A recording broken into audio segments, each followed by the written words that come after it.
오늘 11월 두 번째 주일 11일 주일 아침에 예배당에 나와 예배드리는 여러분을 주님의 이름으로 환영합니다. 다음 주일이 2018년 추수감사 주일이며 오늘이 추수감사 주일 직전 주일이 됩니다. 어려운 광야와 같은 지금까지의 세상의 삶이었지만 그래도 지금까지 인도해주신 하나님의 은혜에 감사합니다. 감사는 기억입니다. 수많은 기억의 조각들 중에서 하나님의 은혜를 기억해내는 것입니다. 설교 중에 나오겠지만 인사를 한번 나눠보겠습니다. 우리 교회 공주님, 왕자님 인사를 할 텐데요. 나이 연세 많으신 분은 님이라고 안 부르고 마마라고 부르잖아요. 공주 마마, 왕자 마마. 젊은 분들에게는 그냥 공주님, 왕자님. 오늘 왕님 해주셔서 감사합니다. 이렇게 옆 사람과 뒷 사람과 인사를 나눠보시기 바랍니다.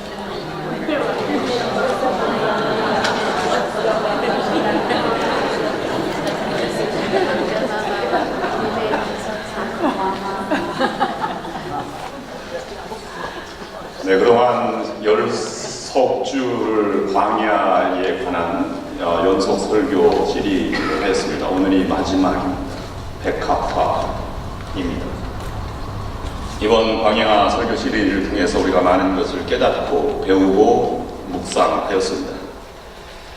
여러분의 인생의 광야 같은 인생에 여러분 모두가 무사히 통과하여 축복의 땅, 적과 꿀이 흐르는 인생, 가나안에 모두 안착하는 여러분들이 될 수 있기를 주님의 이름으로 축원합니다. 오늘은 지난번 초반에 봤던 동영상을 다시 연속해서 볼 텐데요. 초원이 사막으로 그리고 다시 사막의 초원으로 변해가는 과정입니다. 그 과정 속에 한 방울의 이슬을 받아먹기 위해서 밤새 산을 오르는 이런 사막의 풍뎅이를 보고 그 다음에 사막의 꽃이 피어나는 과정들을 보면서 우리 여러분 인생을 한번 되돌아보시기를 바랍니다. 지금부터 보시겠습니다. 약 5분 정도 됩니다.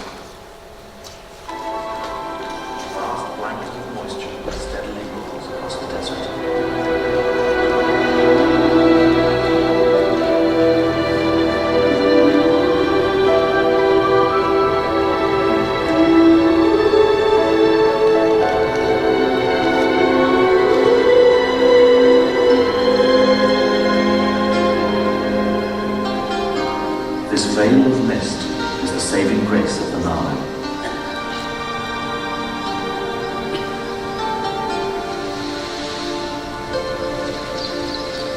Just a few precious drops, but enough to allow life to flourish. A tiny bit of moisture, a tiny bit of food, and tens of millions of years of evolution are the secrets to success in this harshest of African deserts.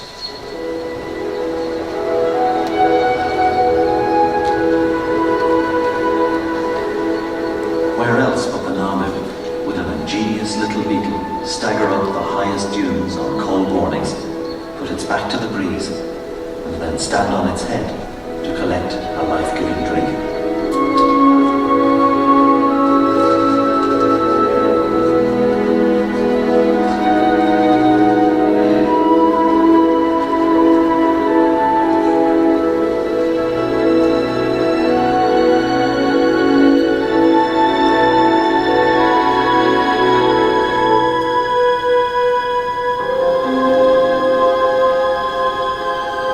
Impressive sand dunes dominate the Namib, but to the south and east is a very different kind of desert, an expanse of rocky scrub known as the Karoo.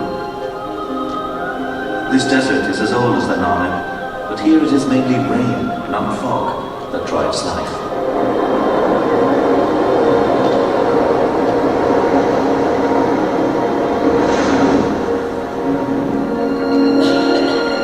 In the Karoo, 30 centimeters of rain may fall during winter, and this extra sprinkle of moisture makes the world of difference.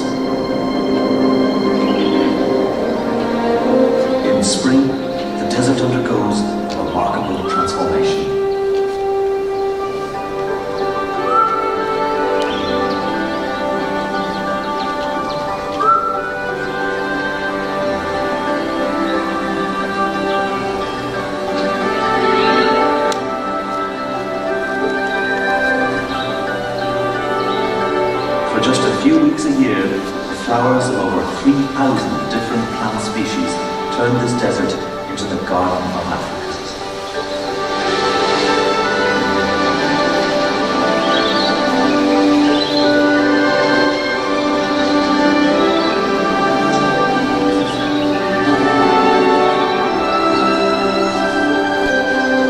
This dazzling variety of colour has evolved over time for a very special purpose, for plants to seduce their insect pollinators.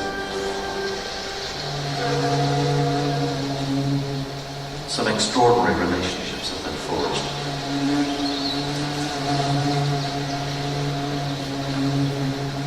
The bright purple blossoms of La Perosia are designed purely to attract a fly with the longest tongue in Africa.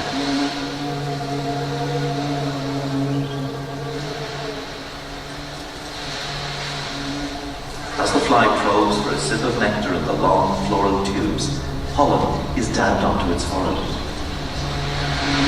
A smart design, but on a windy day, it's not so easy to hit the target.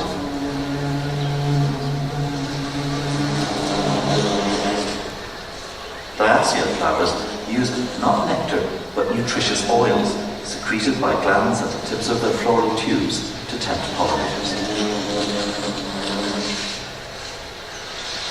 Flower and bee, in this case a perfect fit as the insect dips its toes for oil.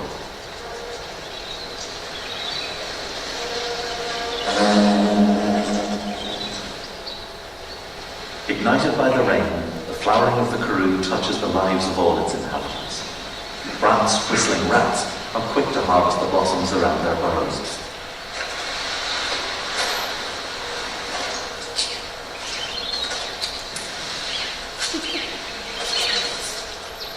These desert rats time their breeding to the burst of fresh food. But with snakes around, mothers can't risk leaving their youngsters at home. Clinging to her nipples, they're carried along. A sort of meals on wheels.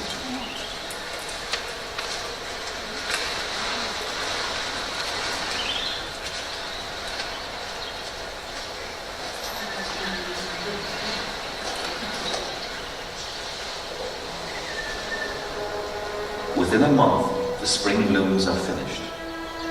The plants now set their seeds, taking advantage of the warm summer winds which sweep the desert.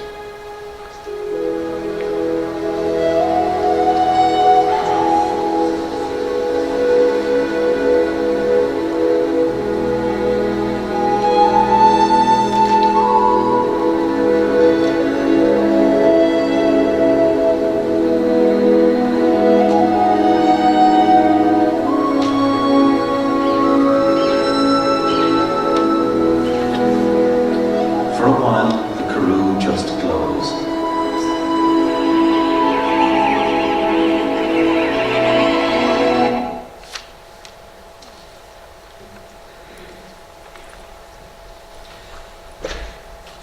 네, 이슬 같은 은혜에도 감사하며 살아가는 여러분들에게 또한 사막이 변하여 푸른 초원이 되기를 꿈꾸며 살아가는 여러분에게 풍성한 사막이 꽃이 피는 것과 같이 복된 여러분의 인생이 될 수 있기를 다시 한번 축원합니다.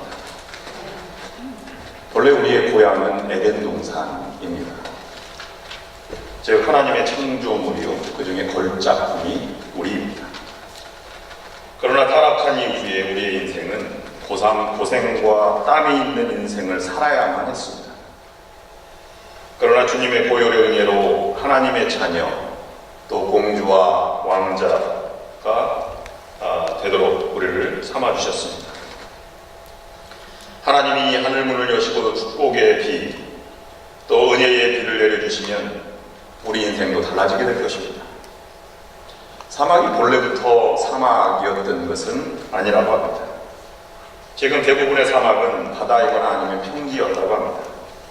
사막은 그 땅 밑에 하층, 지층과는 아무 상관이 없다고 합니다. 사하라 사막에 비가 내린다면 캔사스와 같이 초원이 될 것이고요.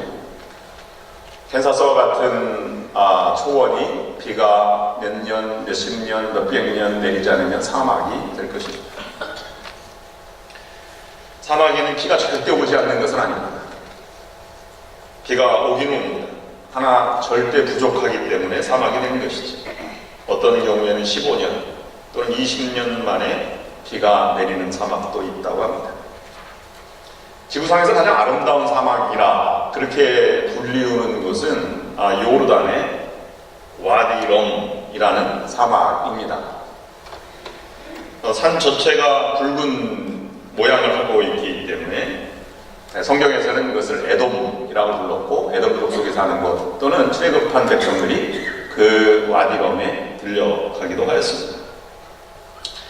사막에서 자라는 식물들을 보면 잎사귀가 넓지 못합니다. 왜냐하면 넓으면 수분이 증발되어서 죽기 때문입니다. 그래서 잎의 크기가 줄어들고 또 딱딱하고 수분을 방어하기 위해서 사막의 대부분의 이 식물들은 가시로 변해 있습니다. 또 사막에 풍뎅이들만 사는 것이 아니라 달팽이도 산다고 하네요.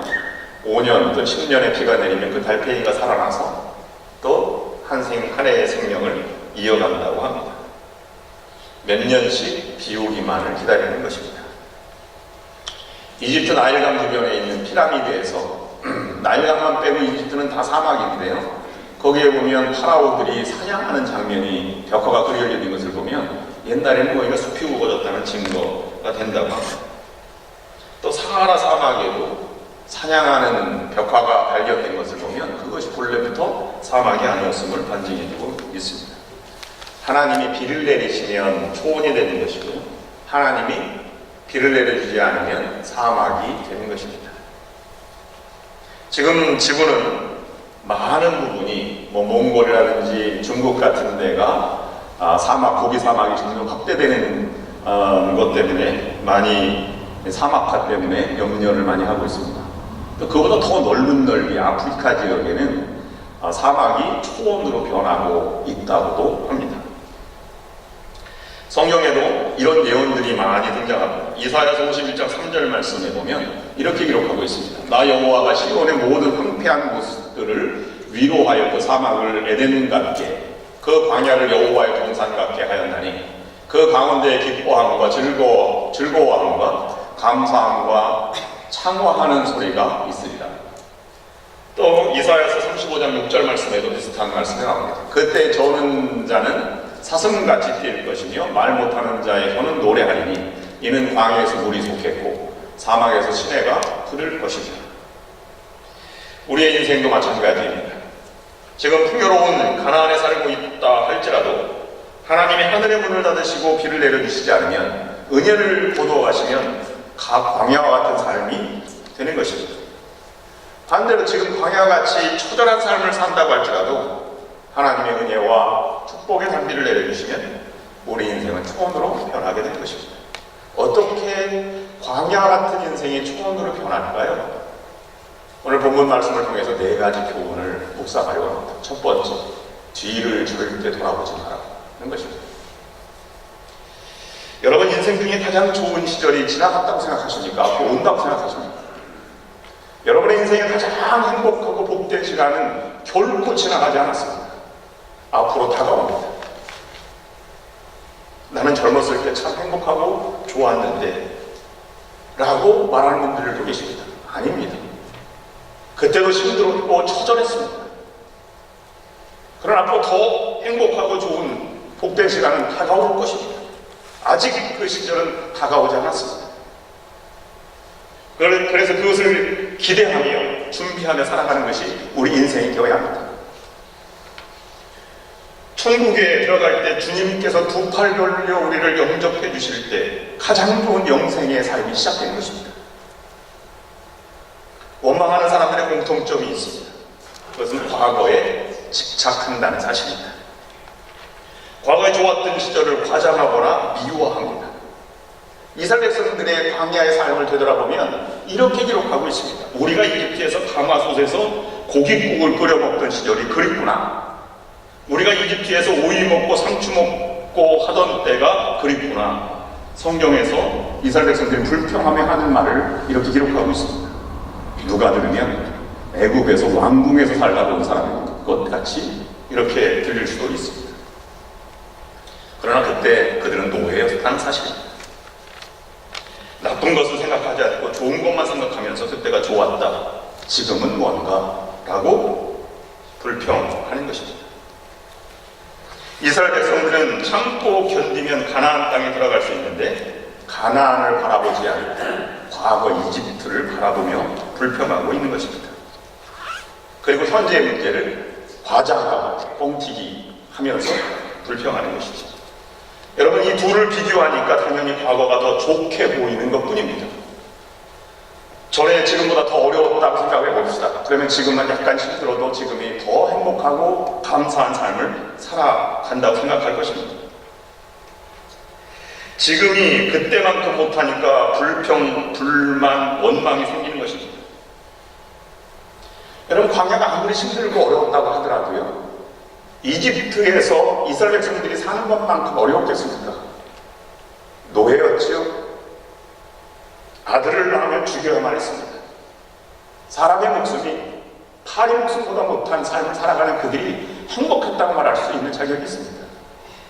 지금이 그때보다 100배, 1000배, 만배는 더 복된 삶을 살아가고 있는 것입니다. 그들은 몸은 떠났지만 영적으로는 아직도 이집트를 벗어나지 못한 것입니다. 온전히 출애굽하지 못한 삶을 살아가고 있는 것입니다. 가나안을 향해 걸어가면서도 애굽을 향해서 계속 되돌아보고 있는 것입니다. 그래서 그들 중에 한 사람도 가나안에 들어가지 못했다라고 성경은 기록하고 있습니다. 아이들이 어려울 때 또는 밥을 잘 안 먹을 때 식탁에서 이렇게 얘기하죠. 아빠가 어려울 때, 어릴 때는 말이야 먹는 것이, 그럼 아이들이 이렇게 얘기합니다. 이제 그만. 많이 들었다는 얘기죠. 저는 그 아이들의 말이 옳다고 생각을 합니다. 인생의 광야를 지날 때 자꾸 이집트를 돌아보는 사람은 가나안에 결코 들어갈 수 없습니다. 광야에서 배회하다가 죽음을 맞이하는 것이죠. 여러분, 지금 광야 같은 인생을 살아간다고 생각하십니까? 그렇다면 여러분, 이집트를 절대 돌아보지 마시기 바랍니다. 이집트 생각도 하지 마시기 바랍니다. 이집트라는 말도 꺼내지 말아야 합니다.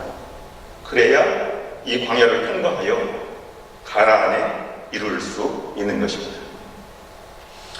무엇을 보고 우리가 무엇을 가지고 살아가느냐에 따라서 그 사람의 삶의 태도와 인격과 또 복이 결정되는 것입니다. 후에 베풀 하나님의 은혜는 애굽에 비할 것이 못됩니다. 앞으로 사막이 꽃처럼 피어나는 이 예언의 말씀을 우리가 가슴 깊이 되새겨야 할 것입니다. 포로 생활을 향해서 가든 예루살렘이 멸망 직전에 있어요. 이사야가 보기에는 너무나 처절한 삶을 다가오는 그들이 두려움에 떨고 있습니다. 그때 이사야는 이렇게 이것을 바라보며 살라고 이사야 35장 1절 3절 말씀에 기록하고 있습니다. 제가 공동번역으로 읽어드리면 이렇습니다. 메마른 땅과 사마가 기뻐하여 황무지야 내 기쁨을 꽃피워라. 아네모네처럼 활짝 피어라. 기뻐하며 환성을 올려라. 황무지도 레바논의 영광으로 빛나고 가르멜과 사론처럼 아름다워져 사람들이 야훼의 영광을 보리라. 우리 하나님의 영광을 보리라. 늘어진 두 팔에 힘을 주어라. 휘청거리는 두 무릎을 꼿꼿이 세우라. 여러분, 광야에 백합과 같이 피며 즐거워하며 무성하게 피어 라는 말은 광야에 그냥 꽃이 핀다는 것이 아니라 사막이 사는 곳으로 평온으로 회복된다는 말씀입니다. 그러므로 우리가 아무리 힘들고 어려워도 가나안을 향해 바라보고 은혜의 세계를 바라보고 꿋꿋이 두 팔 걸려 미래를 향해서 나아가는 것이 중요한 것입니다. 두 번째, 현실 광야만을 바라보지 말고 앞 가나안을 바라보라는 것입니다. 현재만 바라보지 말고 미래를 바라보는 것입니다. 지금까지 하나님의 은혜로 수많은 어려움을 겪고 이기며 살아오지 않았습니까? 그 인도하신 하나님께서 앞으로도 우리를 인도해 가실 것입니다. 내가 지금 광야에 있다고 해서 낙담하거나 불평하거나 원망하지 마시길 바랍니다.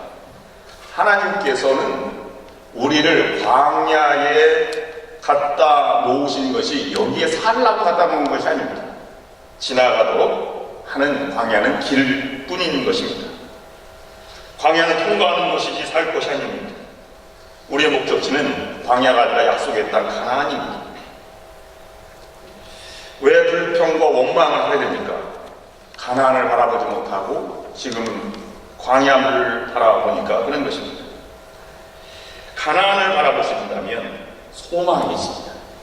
감사가 있습니다. 이 광야를 통과해 가야 할 능력이 생기는 것입니다. 그러므로 사막을 살기는 단비를 기대하는 마음을 가지고 살아가야 합니다. 신명기 28장에는 비, 축복에 대해서 비를 얘기하는데요. 하나님께서 비를 내리시기도 하고 안 내리시기도 합니다. 신명기 28장 12절 말씀 보면 여호와께서 너를 위하여 하늘에 아름다운 보고를 여시사 내 땅에 때를 따라 비를 내리시고 근데 불순종하면 비를 주시지 않는다고 말합니다.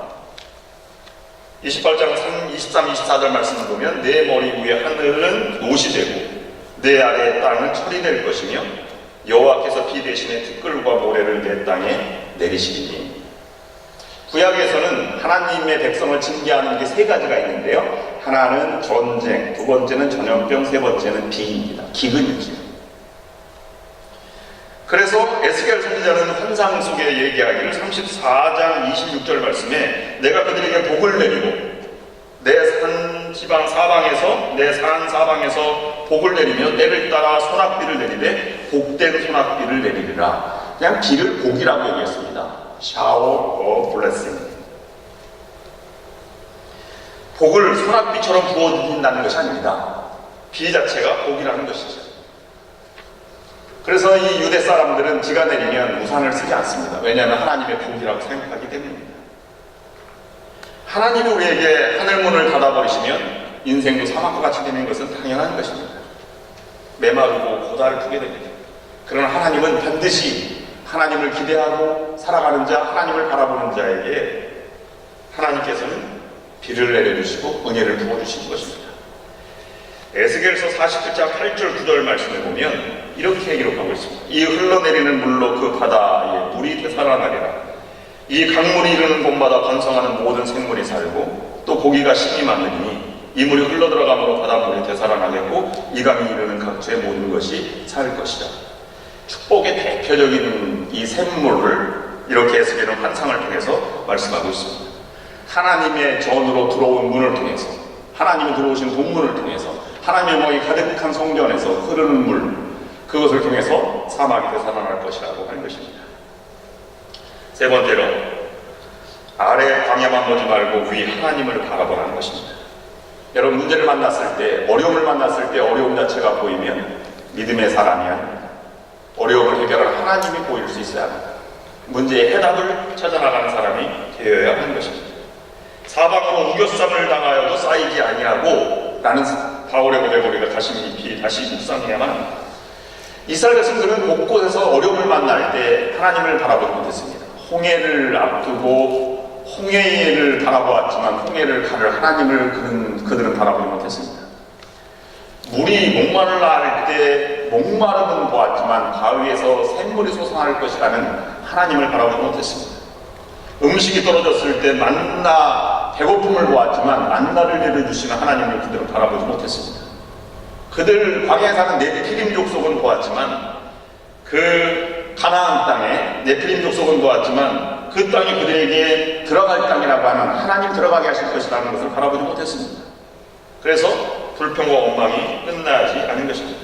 오늘 본문 에스겔서 47장 1절부터 12절까지는 에스겔의 본 환상입니다. 신비한 장면을 묵상하는 것이지. 너무나 잘 아는 성경에서 흐르는 물에 대한 환상입니다. 그런데 1절 말씀에는 이렇게 시작하라 하고 있습니다. 그 문지방 밑에서 물이 나와 동쪽으로 흐르다가 성전 오른쪽 제단 남쪽으로 흘러내리더라. 너무 평범해요. 그냥 성전에서 물이 흐른다 그런 것인데 히브리 원어로 보면 의미가 전혀 다르게 나옵니다. 히브리 언어며 맨 처음에 동사가 나오고 그 다음에 이제 다른 것들이 주어나 이런 것들이 이제 나옵니다. 히브리어로 맨 처음에 1절을 말보면 이렇게 번역할 수 있습니다. 보라, 물이 나온다. 성전 문집 앞에서. 그런 뜻입니다. 본래 에스겔은 제사장이었습니다. 성전의 구조를 너무나 잘 아는 사람입니다. 여러분, 지붕에 물이 새도 이게 잘못됐다 뭐라 하는데 성전 밑에서 샘이 솟아나면 샘구멍에 성전을 지은 것이 되는 것입니다. 큰일입니다. 보통 잘못된 것이 아닙니다. 그런데 그 문이 동문이라고 하는 것입니다. 하나님이 들어왔던 문에서 샘물이 솟는다라는 것에서 에스겔은 문제를 보지 않고 하나님의 계시로 보았습니다. 그때 눈을 들어 하나님을 바라보게 된 것입니다. 그래서 누가 손을 이끌고 춘척을 청량해서 걸어가보라고 그랬더니 발목까지, 그 다음에 무릎까지, 그 다음에 허리까지, 그 다음에는 헤엄쳐서 건널 만큼 건너지 못할 강이 되었습니다. 건너지 못할 강이라고 하는 표현을 원문으로 다시 읽어드리면 47장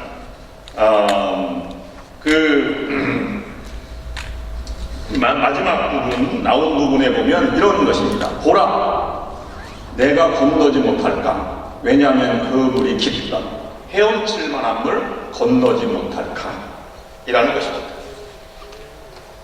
그 건너지 못할 강이 되어서 사막이 적셔지고 나무들이 무성하고 열매를 따는데 1년에 한 번 따는 열매가 아니라 날마다 열매를 땄습니다. 왜냐하면 달마다 성전에서 흘러나온 물이기 때문입니다. 네 번째 교훈입니다. 불평은 그러므로 습관입니다. 습관을 바꾸십시오. 그 총량 단위로 측량되는 천척이면 1척이 45cm라고 하면 450m를 재고 나서 다시 이제 걸어보라고 하는 것인데요. 하나님이 측량한다고 하는 것은 하나님이 계산을 하고 있다는 것입니다. 재고는 무언가에 따라 진행된다는 것입니다. 교회 역사도 그렇고 개인의 삶도 그렇습니다. 우리가 보기에는 우연히 또는 하나님의 복음 전파를 통해서 사람의 그 선교사들을 통해서 또는 개인의 신앙 성장이나 삶의 변화도 그냥 성취되는 대로 많이 완숙해져서 간다고 생각을 하지만 하나님이 우리의 행동과 마음을 살피신다는 것입니다. 하나님은 절대로 그를 달아본 그 이상의 단계로 인도하지 않으신다는 것입니다. 분량에 맞는 영과 이게 축복의 단계로 이끄시지 절대로 우리가 허황된 데 기대를 하거나 노력 이상의 공짜에 맞들이게 하지 않는다는 말씀입니다.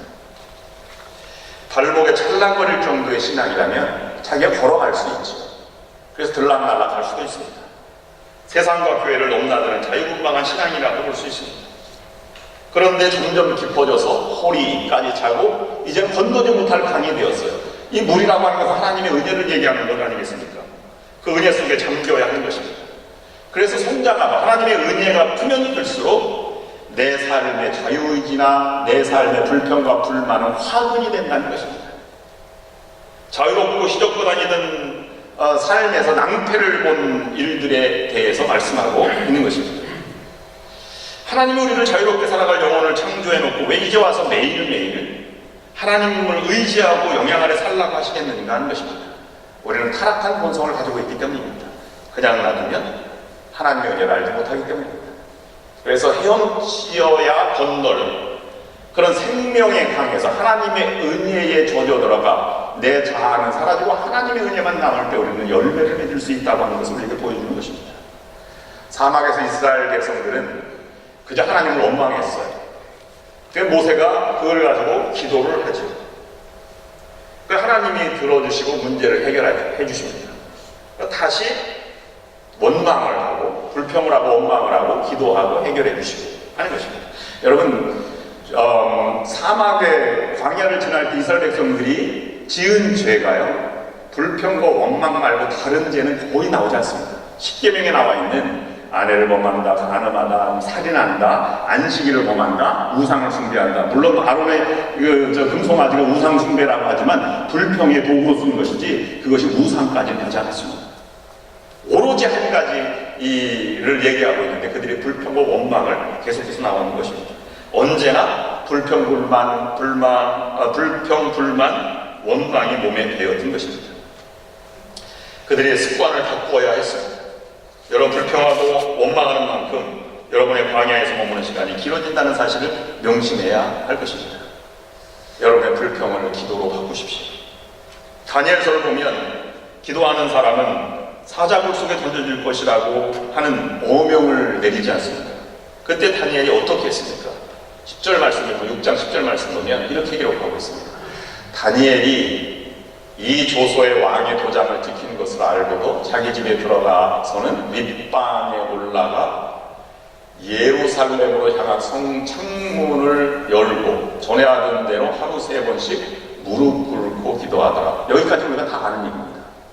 근데 다니엘이 6장 10절 후반부에 이렇게 기록하고 있습니다. 그의 하나님께 감사하였더라.